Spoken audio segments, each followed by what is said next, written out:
What's up, everybody? Izzy Presley here. Just want to tell you about one of our sponsors, or our only sponsor right now, Rockstar Leatherworks. Support them and help support the show. 100% guaranteed custom handcrafted leather. Leather bands and watches, I wear mine all the time. I have the Rockstar 68. Compliments every time I wear it. It is badass, based off the watch that Elvis wore in the 68 comeback special and the sit-down black leather shows. It is so damn cool, and you can own stuff like that. Check them out, rockstarleatherworks.com. You will, I don't even know how to tell you how happy you would be with that product. Everybody I know that's bought them loves them. All right, rockstarleatherworks.com. Check it out. Now it is time for another episode of another fucking podcast.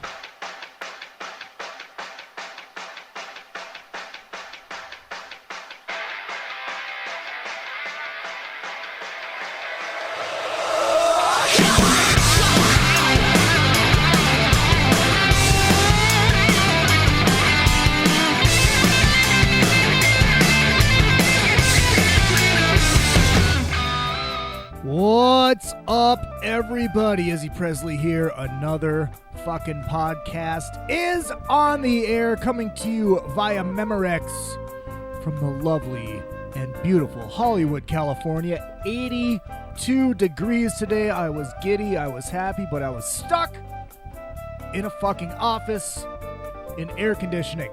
Could have been outside tanning my pasty ass, but no. I was stuck in an office. But that's okay. That's okay. Because, you got to pay the bills somehow. And my job doesn't exactly suck. It really doesn't.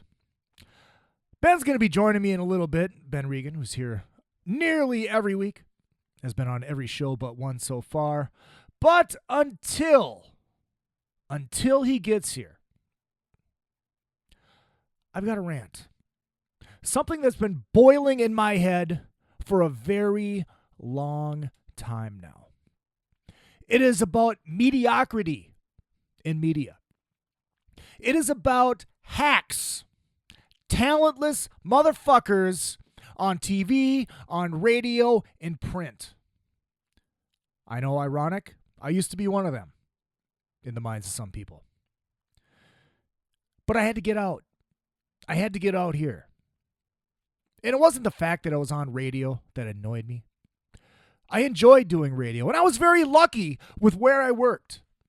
I had a leash that is a lot longer than these poor saps that get stuck in corporate radio. I was not in corporate radio. I was in a family-owned joint, so I had a little leeway as far as a rock radio show host goes.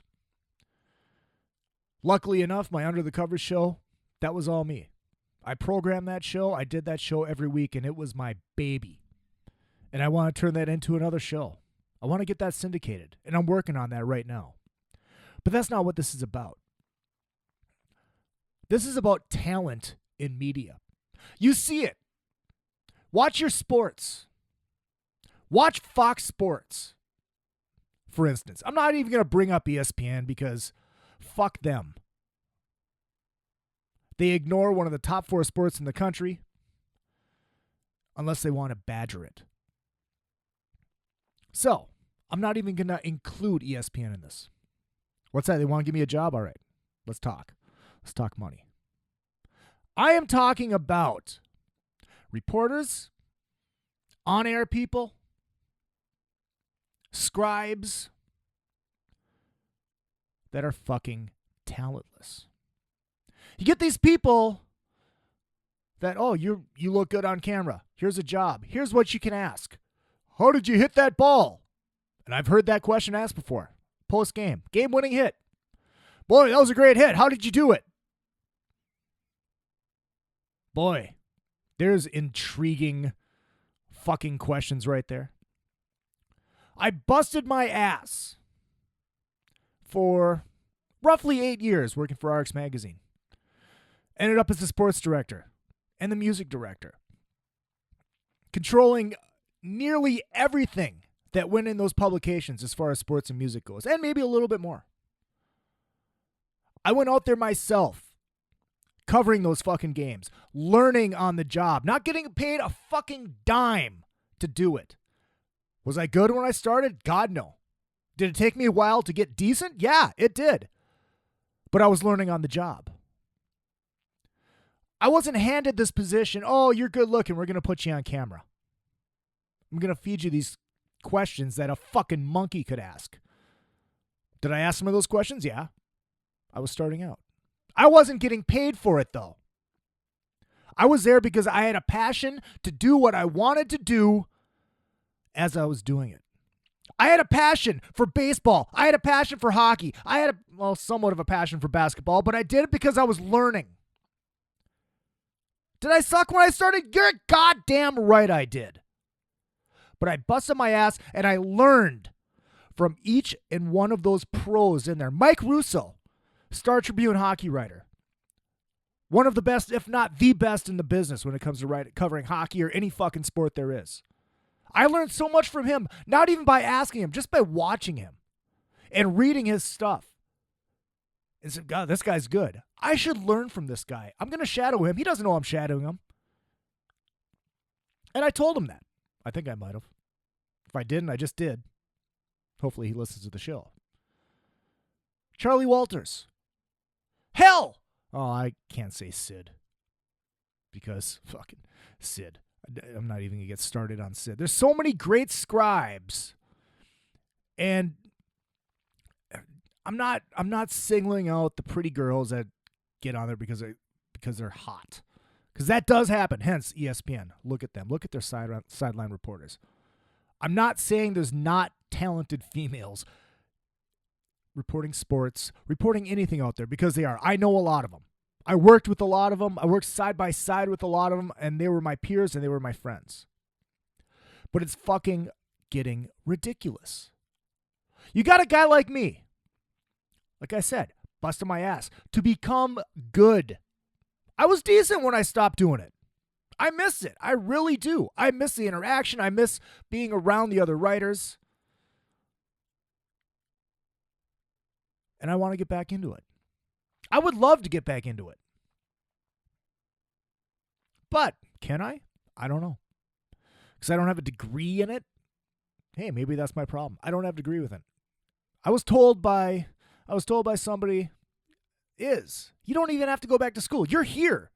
You're here. You're in the press box, which is a huge fucking thing. You guys don't realize it.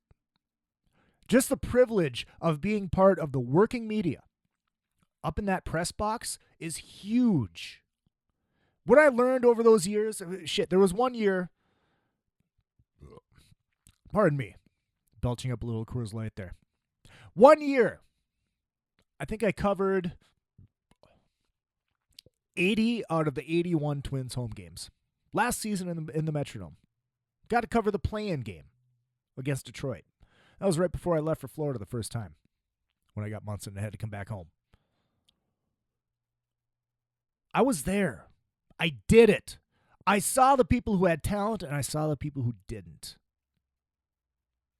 And it's ironic, a lot of the people that have talent get held back. Unless they're really fucking good. But there's these fucking people out there, they have no talent, they can't conduct a fucking interview, but yet they're on TV. And get offered jobs in other markets, and they go. Good for them. I'm pissed I'm not one of them. Because, hey, why would you not want to hire me? I mean, come on. Presley equals ratings. Let's think about it, folks. But we'll see what happens. WWE, there's another good example. Yeah, it's a wrestling show. It's a drama. It's scripted. What happened to the talent and the interviewers there? Remember Mean Gene Okerlund? Remember that guy? That guy could conduct an interview as scripted as it might have been. He could still do it and work off that wrestler and ask the questions to get that wrestler when wrestlers were actually talented enough to put on a good promo and put on a good interview and stay in their character and make it interesting and intriguing. That shit doesn't happen anymore. Because they're superstars now. That's a whole fucking discussion for another show when I get a wrestler on here. And I'm working on one. Working on a couple. Working on a couple big names in the wrestling industry who I would love to have on the show. And I know for sure I could probably get at least one of them. And that will be a conversation for then. Vince, are you listening? Hire me. You want to improve your product? Hire me. Anybody out there? You want to improve your product? Hire me. Simple as that. Yeah, I have a job right now. But would I fucking quit it to do something actually a lot cooler? You're goddamn right I would. This has to stop. Mediocrity has to stop. Hire talented people. Just do it. It's annoying the piss out of me. I'm kind of glad I don't have cable right now so I don't have to put up with that annoying bullshit. And there's a lot of bad ones out there. There really is. It could be so much better. Hell, here's an idea. Go down to one of your local improv places. People who are learning to think on the fly. Find one that's a big sports fan. Hey, boom, there you go. You got a winner right there. Somebody that can actually have a conversation with somebody and find out what people actually want to hear, not just, hey, boy, that was a good hit. How'd you do it? Why don't you try asking, coming up in a big situation like that, what are you looking at the plate? What are you thinking before you get up to the plate? What are you looking for? No. Well, it's a big hit. How'd you do it? Oh, I'm worked up. I need to have a cigarette. I'm going to play for you a song right now. After this song, Ben will be in studio, and we got some huge stuff to talk about, some fun stuff to talk about, and some stuff that's going to get me even more pissed. It's true. It'll happen. This is classic Minnesota at its best, Gemini, Harley Davis, right here on another fucking podcast.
Gemini.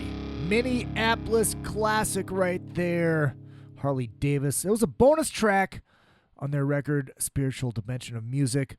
Also a song that they did years before that also. Such a great track. That band ironically showed up in Metal Edge quite often in their up-and-coming little column. But, unfortunately, never got past that. They were some talented motherfuckers, though. That's all I got to say about that. Well, it looks like Benny is not going to make it. So you're stuck listening to me for as long as I feel like babbling. This is really something different for me. I always thought that, well, I don't know if I could be good alone. I don't know if I could take this all alone. But we're going to give it a shot. So you're stuck listening to my face right here on another fucking podcast for the whole show. Got another song coming up towards the end of the show. Going to spin the Green Bay band, Annex.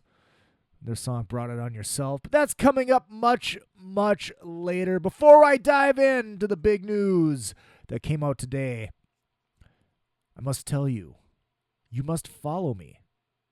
You must get on the Facebook page, facebook.com/anothereffing podcast. Follow me on Twitter, Izzy_Presley.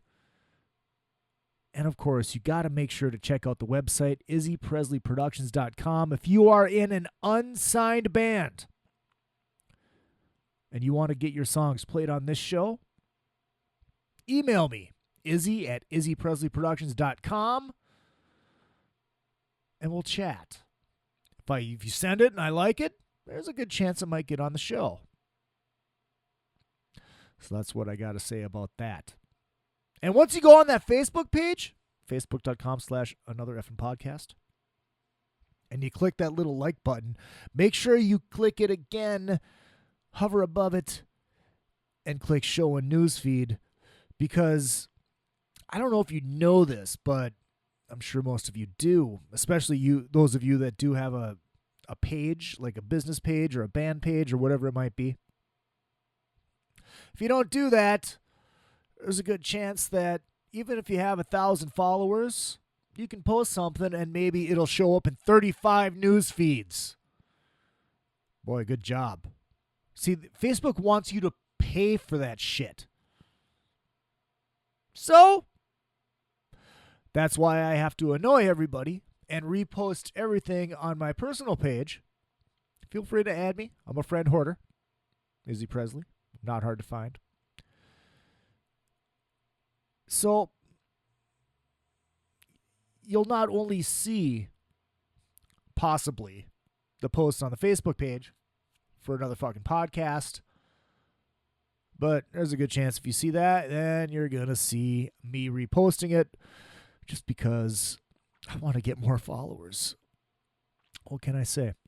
And I want everybody to see the posts, because maybe they will click on that little thing and click like and join the page. Now, the big news. It's happened. I put on my Kiss shirt. Picture from the photo session from the very first record. Because Kiss has made it into the Rock and Roll Hall of Fame finally. It's finally happened. They said it never would happen. I think Eddie Trunk said that he heard from somebody very high up, somebody on the board, that as long as they were alive, Kiss would never be in the Rock and Roll Hall of Fame. But guess what, you sorry some bitch? Not Eddie, of course. Eddie's one of my friends. I'm talking to the board. I'm talking to Jan Wenner. I'm talking to Rolling Stone magazine, you assholes. Kiss is in. Why? Why is Kiss in? Because their fans voted. Because you see, they had this little online poll. And the winner of that online poll got in the Rock and Roll Hall of Fame on the fan vote. Kiss won that. Kiss fans spoke. The fans that have been yelling and bitching for over 15 years or close to 15 years when Kiss first was eligible. They've been eligible this whole time. And they're in. They're finally in. But now the discussion begins. What is going to happen? It's the Guns N' Roses Van Halen drama. It is starting already. But we don't know. Gene and Paul could be civil human beings and go, you know what? We would not be here without Ace Frehley and Peter Criss. They need to be here with us. They need to be on stage with us.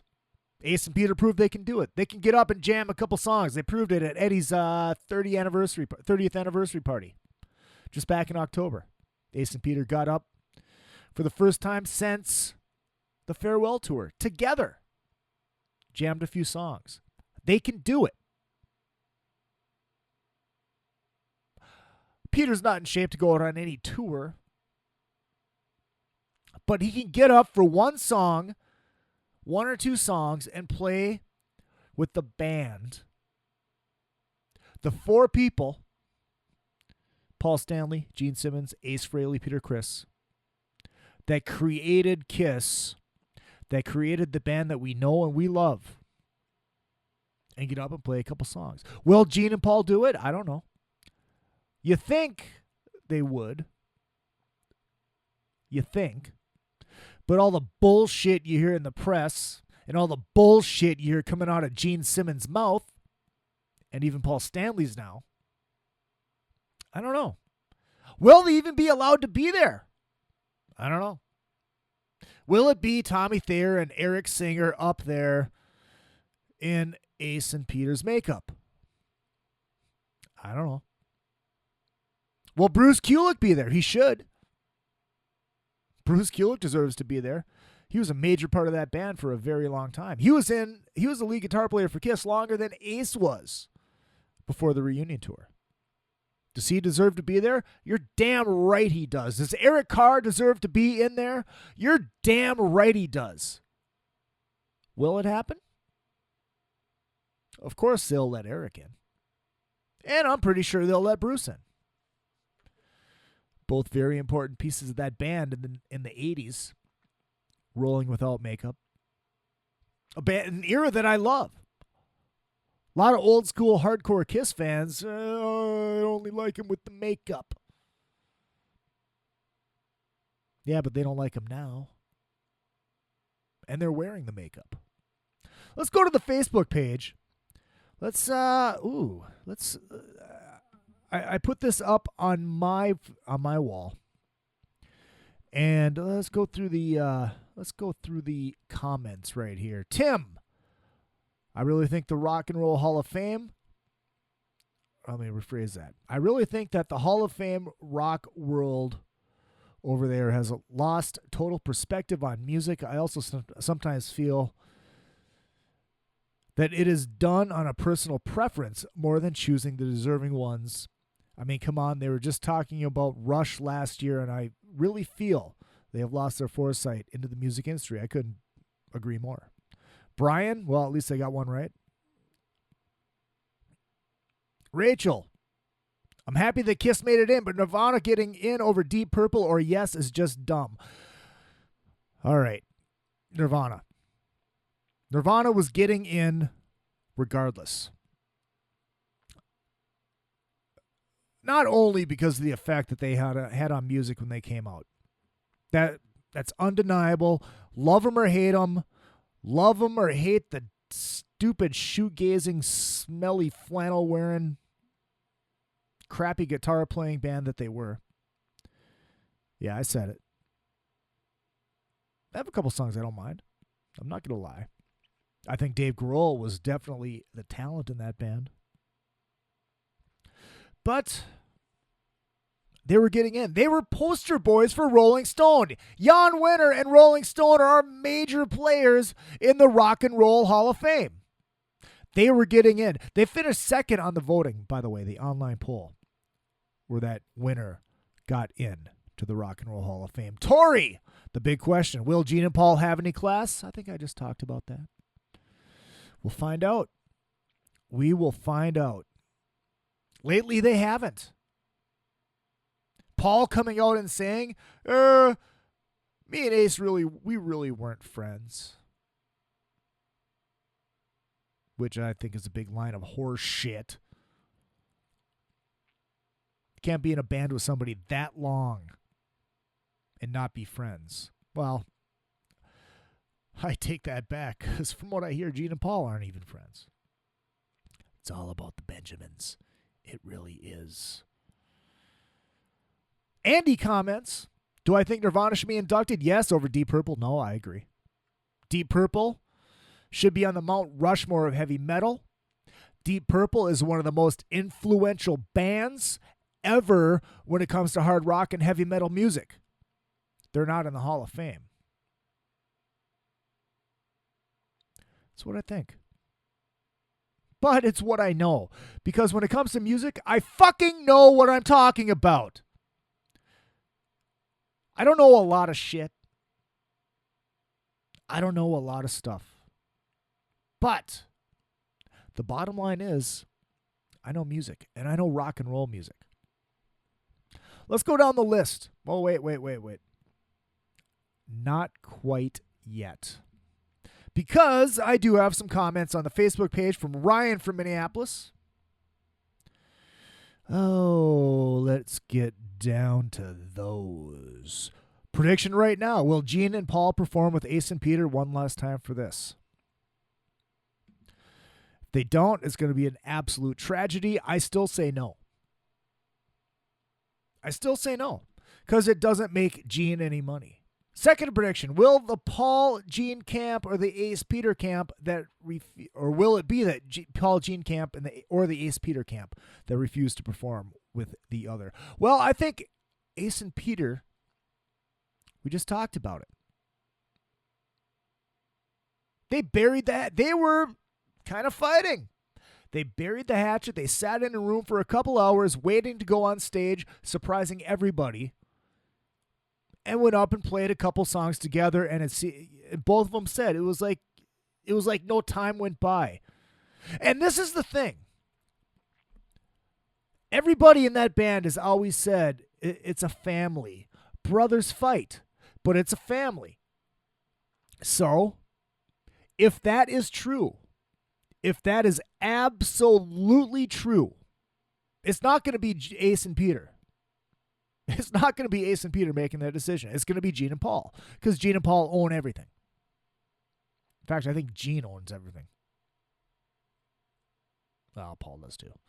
But if that is in fact true, and they in fact believe that down to their rock and roll money grubbing bones, I can say that. I'm a Kiss fan. I've been a Kiss fan for my whole life. I have Ace Frehley. I don't have the Spaceman on my shoulder. I have Ace Frehley on my shoulder. That's a whole nother discussion. It's been talked about, has been beaten into the ground about the makeup. So I'm not going to go into that. I think we all know where I stand. I think we all know where the majority of Kiss fans stand. Not the new fans from today, because they just want to see the show. And they want to see it as the Spaceman. It's not the Spaceman. That character is part of Ace Frehley. That's why that character was made. But we all know that. We all know how that goes. Let us look at the inductee ballot. And then we'll talk about who got in. The Paul Butterfield Blues Band. No. Chic. No. Thank Lemmy. They did not get in. Deep Purple. Tragedy. They did not get in. Peter Gabriel. It's Rolling Stone. Of course, Peter Gabriel's getting in. Hall & Oates got in! God damn it! And they deserve it. One of the most talented motherfucking bands there is out there. They deserve it. Their hits and their songs. LL Cool J, no. Thank Lemmy. The Meters, no. Nirvana, of course. NWA, no. The Replacements, no. Cat Stevens, yes. Linda Ronstadt, yes. Again, going back to her band. The band that turned in to the Eagles. Link Ray, no. Yes, no. I don't think Yes belongs in there. The Zombies. No. And who else got in? Well, the E Street Band will be given the award for the musical excellence, or for musical excellence. And Beatles manager Brian Epstein, and original Rolling Stones manager Andrew Loog Oldham will both receive the Ahmet Ertegun Award for non-performers. So here is your list one more time going in. Nirvana, of course, the Rolling Stone article puts Nirvana first. Nirvana, Kiss, Peter Gabriel, Hall & Oates. Hell yes, Hall & Oates. Cat Stevens and Linda Ronstadt. Cat Stevens got in on one song. One fucking song Cat Stevens got in on. I'm surprised LL Cool J or NWA didn't get in. I really am. Because that is one of those type of things that they would throw in there just because that's how the Rock and Roll Hall of Fame and that's how Rolling Stone rolls. Oh man, let's see. I've got a little article from Blabbermouth I want to talk about Kiss getting in.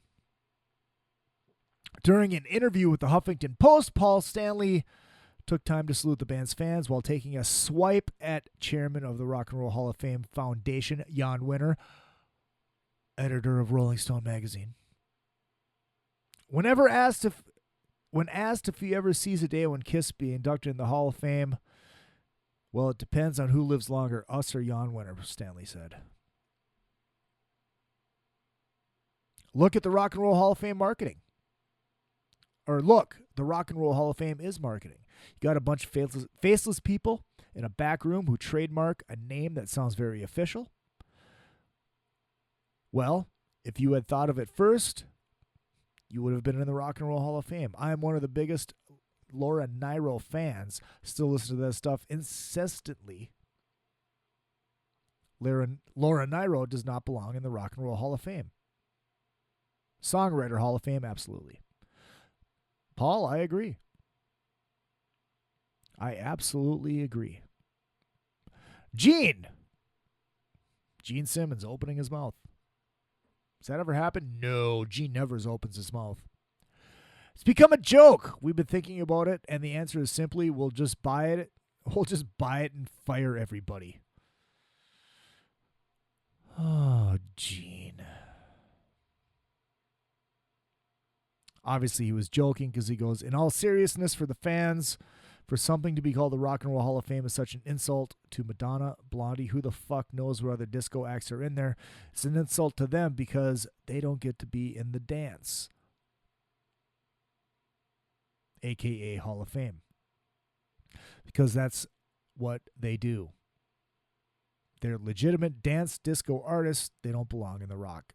They don't belong in rock and roll. Gene, I agree with you for once. I don't know what to say. I haven't seen any quotes from the band yet about actually getting in, so that should be interesting. Oh, do we have another... here's another comment. Alex from St. Cloud chimes in. I have to agree, Nirvana did, despite what the old rockers think, change the music landscape.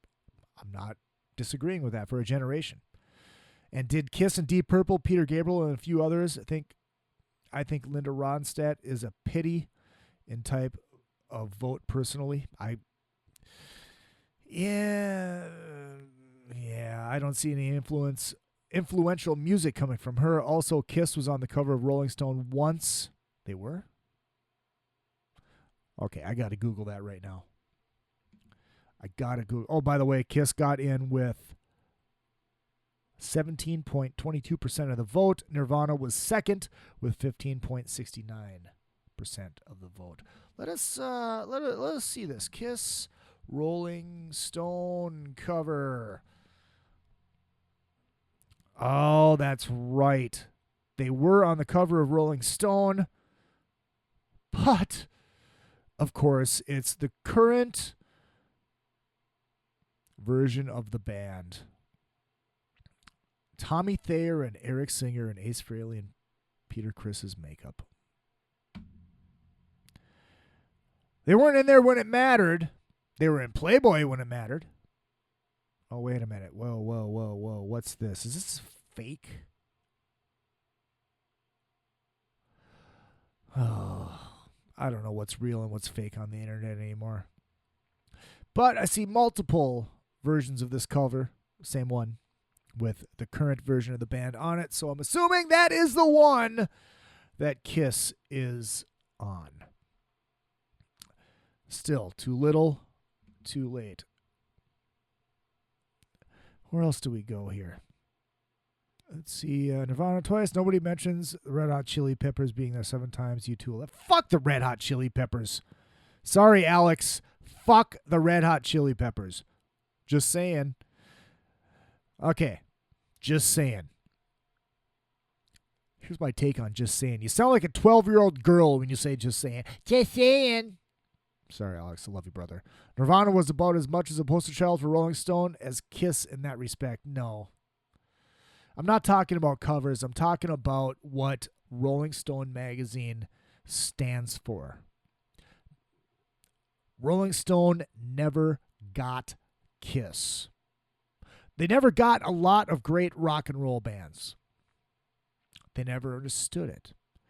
Bands like Nirvana, whether they are only on the cover twice or whatever the fuck it is, they don't have to be on the cover to be a poster child for that magazine.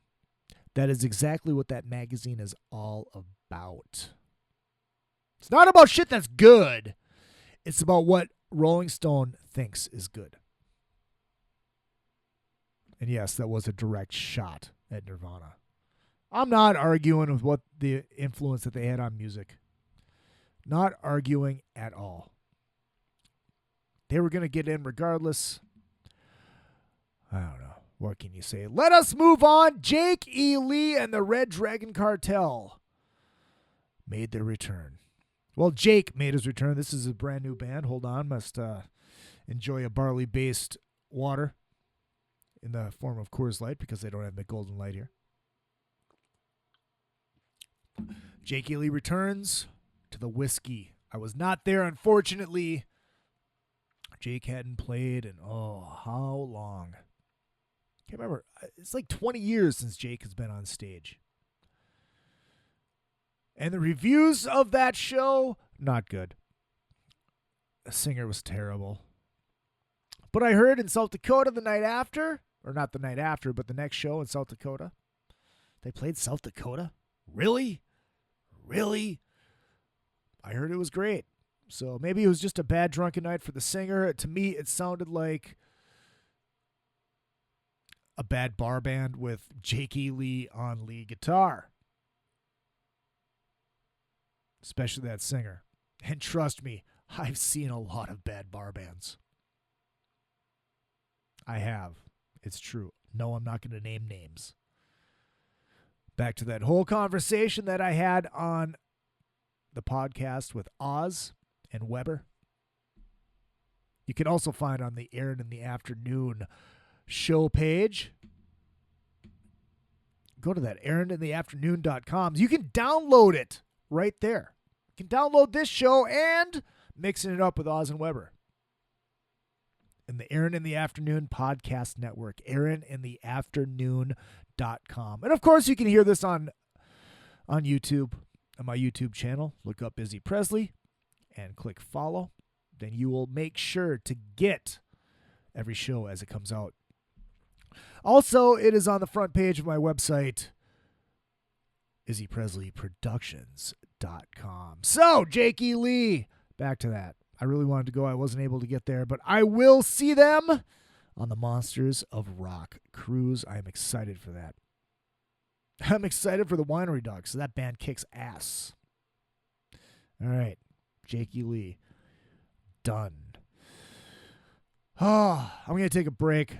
I'm going to play a song, and then I'll get back into bitching and ranting about music and one other story that pissed me off more than you can even imagine. This comes off of the album Sin. This is Annex. Find this video on YouTube. The song is called Brought It On Yourself, right here on another fucking podcast.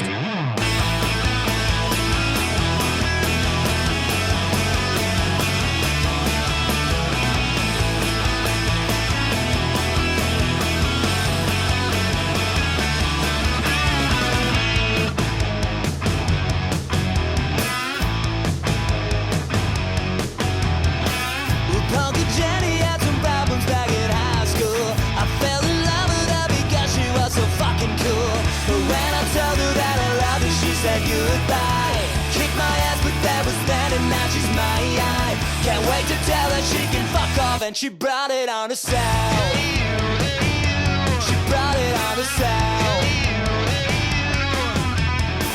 You borrow cigarettes and cash in everyone's time. Excuses valid and you're on the blowing sunshine. The girlfriend at you, there's a lot of how you down now.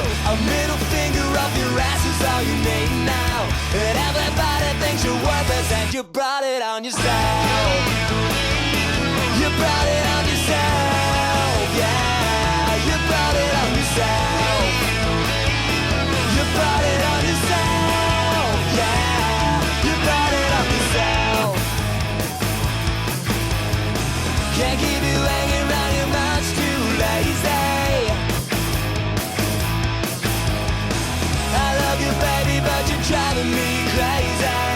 You brought it on yourself. You brought it on yourself. You brought it on yourself. You brought it on yourself. You brought it on yourself. You brought it on yourself.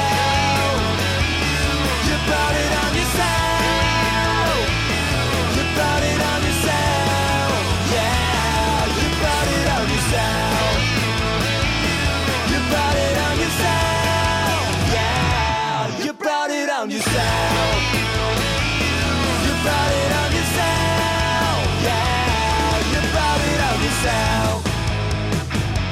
You brought it on yourself.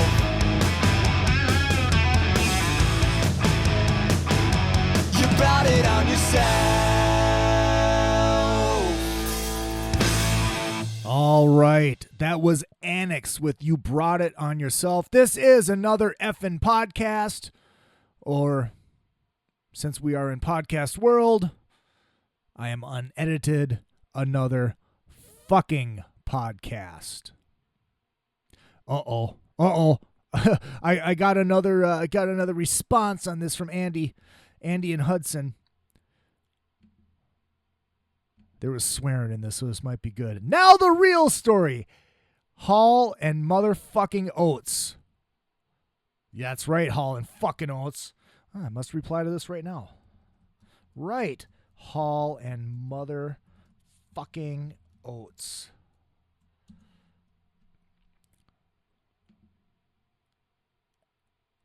Oops. Might help if I spell that right. Ow! There we go. That's right, Hall and motherfucking Oates. I don't know why he's laughing, because Hall and Oates fucking rules. Absolutely. Next story. This one is just stupid. Stupid criminal. This comes out of Florida, where a lot of stupid criminals are. Dupree Johnson charged with 142 felony counts after cop sees his Instagram page. You stupid motherfucker. This comes from the Huffington Post. I'm just going to read the story. Posting a few selfies helped a South Florida man end up in a jail cell. A sheriff in Palm Beach County, Florida, recently came across the Instagram page of Dupree Johnson, 19 years old, posing with guns, dreadlocks, gold chops, gold chiclets. Noting that Johnson had a rap sheet that included grand theft, burglary, felony, possession of a firearm, the deputy decided to look more closely at the pictures. They weren't your typical Instagram food photos, unless you're a person who eats lead. I would never post food photos. Yeah, follow me on Instagram too, Izzy Presley. I'm not hard to find. There's a picture of good old Dupree holding up two guns, smiling, showing off those gold chops. Authorities quickly issued a search warrant for Johnson's home in Lake Worth, Florida. Deputies not only discovered a Glock underneath his bedspread and a stolen and loaded Tech 9mm pistol, but also $250,000 worth of stolen jewelry, electronics, and firearms. And firearms, like it says here. The Miami New Times reported, maybe the Miami News Times. See, this goes back to horse shit media coverage. Horse shit people. Oh, I just got an email back from Bumblefoot about Kiss making it in. Simply states, about time. Can't wait to see him. I'll catch him at NAMM, and we'll also catch him at his show at the Whiskey in January. Get down there and check that out. You know that will be glorious. Back to the story. Investigators believe that Johnson may have been one of several people responsible for as many as 40 burglaries in 55 and older communities in Boynton Beach, Florida, according to CBS12.com. And there's another picture of him smiling all big with those gold teeth and a big-ass old gold chain with a big-ass gold cross on it. By the time officials were done cataloging Johnson's stash, they had charged him with 142 felony counts of being in possession of a weapon or ammo, the Sun Sentinel Times reported. WPBF TV reports that when investigators were filling out the arrest report, they asked Johnson for his occupation, and he allegedly replied, oh, this is classic, thief. That's what he said his occupation was. I'm a thief. Johnson is behind bars in lieu of a $60,000 bail, and his Instagram page shows you how smart he is. Deuce 22 certified. He can't even spell. Not certified, certified. DUCE 22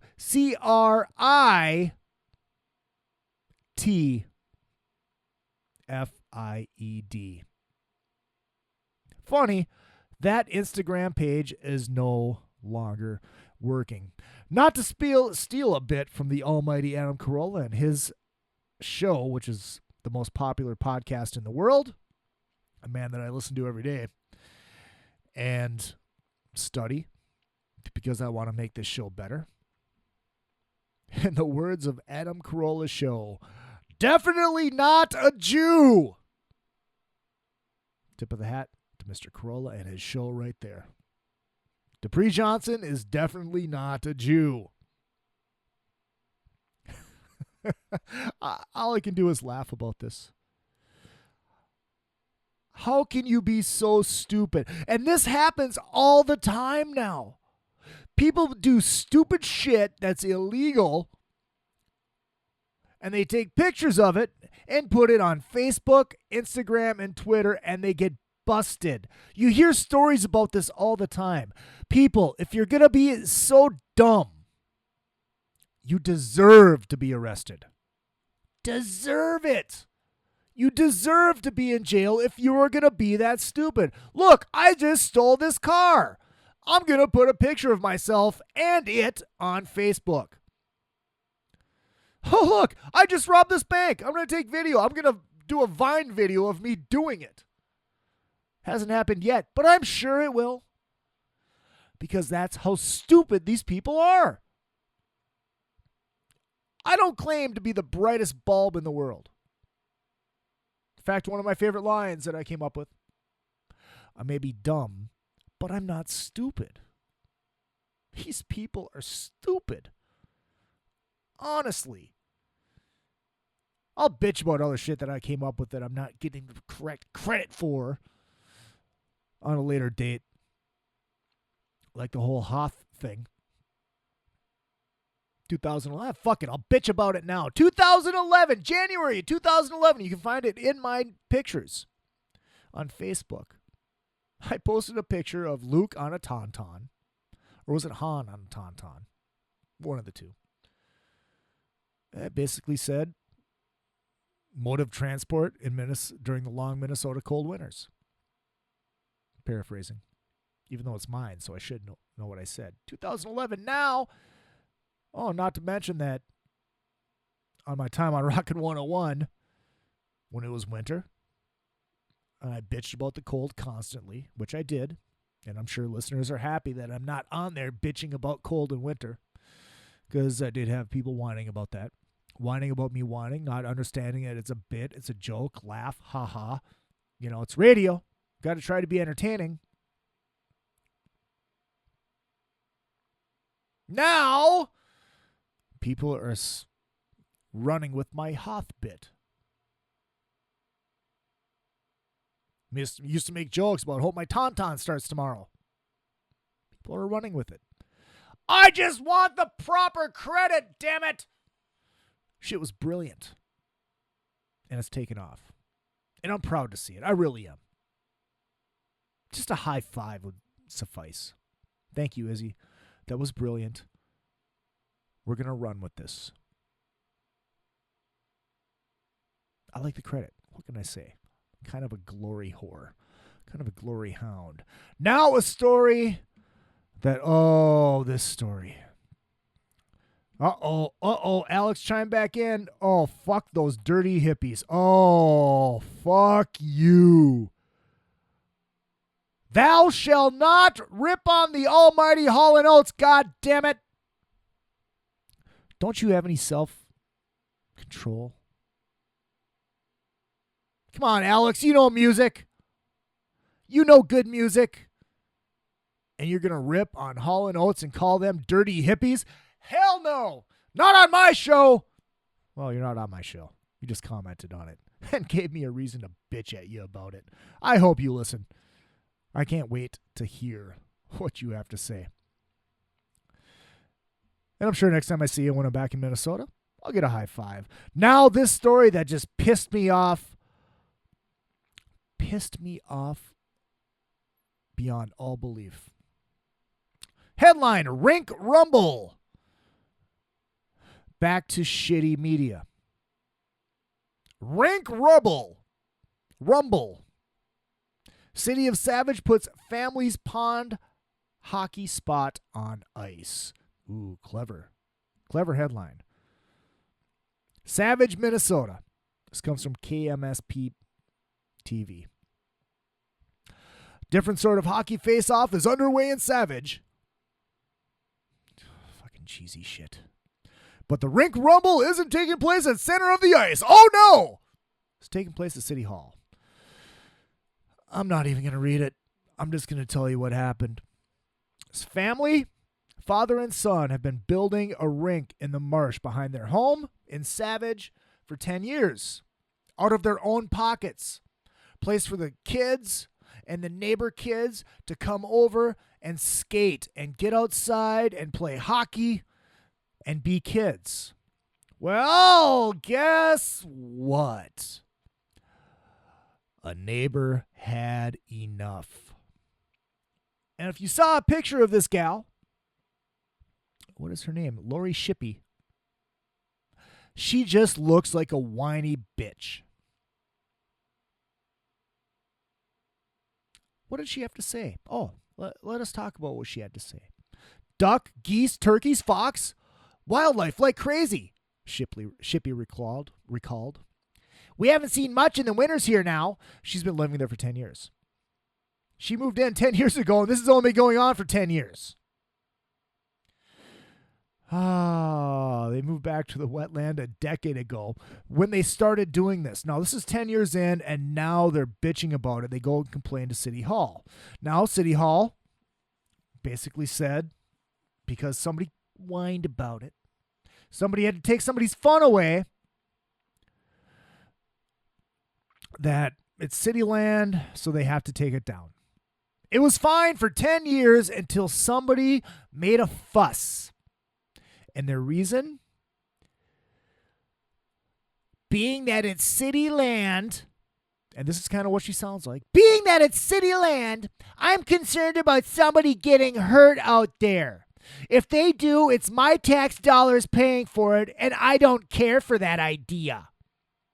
She also went on to say about the animals not showing up. I think the pucks on the boards are so loud that it's scaring the wildlife away. Okay, now, being a city land, your tax dollars are paying in case somebody gets hurt. Really? Go ahead and shut down every single city rink in the country. Because if somebody gets hurt, then your tax dollars are paying for it. These people have insurance, you idiot. That's what people have insurance for. It's not your responsibility. Can people just let people live their fucking lives for once? Can people just not meddle in other people's lives for once? Oh, it just pisses me off beyond all belief. It's the marsh. It's the wetlands. It's frozen over. It is doing no harm. It is doing no harm to those wetlands. It is doing no harm to that marsh because it is in the middle of wintertime and it is a frozen tundra up there. It's true. I know. I lived there for 40 fucking years. 41 years. Ugh. Summertime, they're not doing anything to affect the environment. Wintertime, they set up a hockey rink with small boards around it and nets so the pucks don't go into the marsh. But, alas, the city caves and the Conrads have to take it down. Oh, it's been a couple years. Oh, that's right. The city told Fox 9 it's been working with the Conrads for the past couple years after receiving the first complaint, but the family has until Friday to remove it or Conrad's father could face either a misdemeanor or a court order to dismiss it. This is what this fucking world is coming to. This is it. This is it. And it pisses me off. People bitch about there's nothing for kids to do. They're so being hoodlums. They're causing problems. We have to give the kids something to do. The kids have something to do. Oh, but you can't do that. You're scaring away the fox in the middle of winter. You're scaring away the ducks and the geese in the middle of winter. You're scaring away the ducks and the geese in the middle of fucking winter. Does that sound repugnant to you? Does that sound ridiculous to you? Think about what you just said. Animals that aren't even around in the wintertime are being scared away. They're being scared away from pucks hitting the boards, even though they're already fucking gone! Seriously! Do people have no common sense? Can people just let other people live their own lives? No. Bill Hicks said it best. What business is it of yours?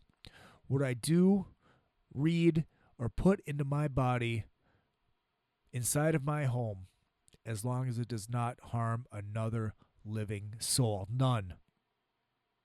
And you can take that to the bank and cash it and go on a fucking vacation out of my life. Well, Mrs. Lori Shippey, please, you and people like you, please take a vacation out of our lives. It's people like you